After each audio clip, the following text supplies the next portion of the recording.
بسم اللہ الرحمن الرحیم ان الحمد للہ وان الکبریاء للہ والصلاة والسلام علی من لا نبی بعدہ اما بعد۔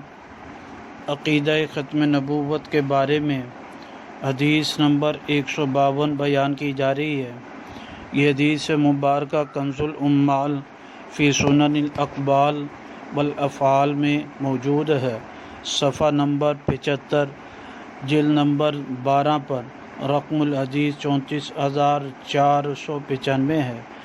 نبی پاک صلی اللہ علیہ وسلم نے فرمایا: لا تزال طائفۃ من امتی قائمۃ بامر اللہ، میری امت میں سے ایک گروہ اللہ کے حکم کے ساتھ قائم رہے گا، کھڑا رہے گا۔ لا یضرہم من خذلہم، نہ انہیں کوئی چیز نقصان پہنچا دے گی جو ان کی مدد کو چھوڑ دے گا۔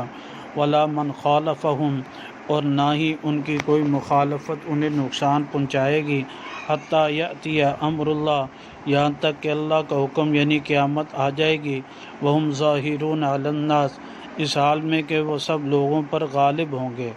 اس حدیث مبارکہ سے معلوم ہوا یہ امت جو ہے قیامت تک کے آنے والے انسانوں کے لیے امت یہ قائم رہے گی، اور یہ امت محمدیہ صلی اللہ علیہ وسلم اور نبی پاک صلی اللہ علیہ وسلم کا مبارک دین قیامت تک کے لیے ہے۔